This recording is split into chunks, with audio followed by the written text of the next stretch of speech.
আবারও চাঙ্গা লেবাননের হিজবুল্লাহ গোষ্ঠীটির এক শীর্ষ কমান্ডারকে বিমান হামলায় হত্যা করেছে ইসরায়েলি বাহিনী।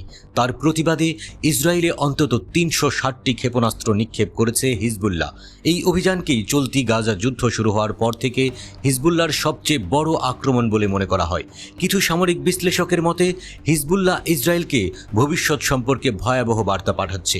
সেই সাথে এই প্রতিরোধ গোষ্ঠীটি পূর্ণ যুদ্ধের জন্য চিন্তিত নয় এবং সমস্ত সম্ভাবনার জন্য প্রস্তুত।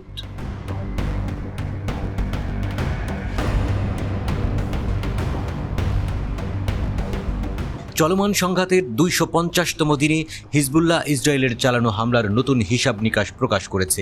৮ অক্টোবর থেকে এ পর্যন্ত হিজবুল্লাহ ইসরায়েলে ১১৯৪টি সামরিক অভিযান পরিচালনা করেছে।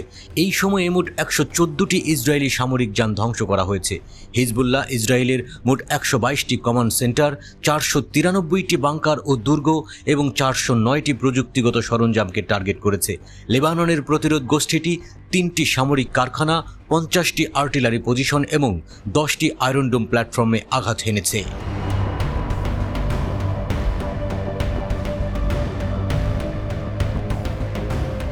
হিজবুল্লাহ যোদ্ধারা ইসরায়েলের 3টি হার্মিস 900, 2টি হার্মিস 450 এবং 2টি স্কাইলার্ক সহ মোট 8টি ইসরায়েলি সামরিক ড্রোনকে গুলি করে ভূপাতিত করেছে। হিজবুল্লাহর আক্রমণে মোট 43টি ইসরায়েলি বসতি উচ্ছেদ করা হয়েছে। 2,30,000 বসতি স্থাপনকারী এলাকা ছাড়া হয়েছে।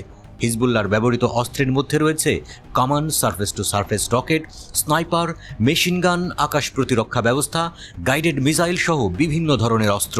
হিজবুল্লাহ দাবি করেছে তাদের আক্রমণের ফলে ইসরায়েলি সামরিক বাহিনীতে হতাহতের সংখ্যা 2,000-এর বেশি।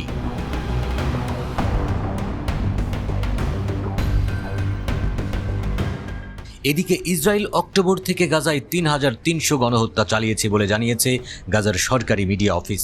এক বিবৃতিতে হামাস নিয়ন্ত্রিত কার্যালয়টি জানিয়েছে, অপরাধী এবং ফ্যাসিবাদী দখলদারিত্বের অবিরাম রক্তপাতের ফলে প্রায় 50,000 মানুষ মারা গেছে, 84,000 আহত হয়েছে এবং সামরিক অভিযানের ফলে 20 লাখের বেশি মানুষ আশ্রয় হারিয়েছে।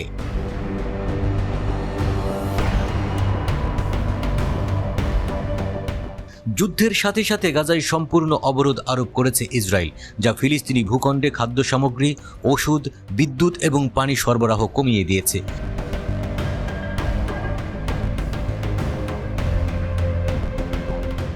গাজার মিডিয়া অফিস আন্তর্জাতিক মিডিয়া আউটলেট এবং অ্যাক্টিভিস্টদেরকে মানবিক বিপর্যয় তুলে ধরার আহ্বান জানিয়েছে।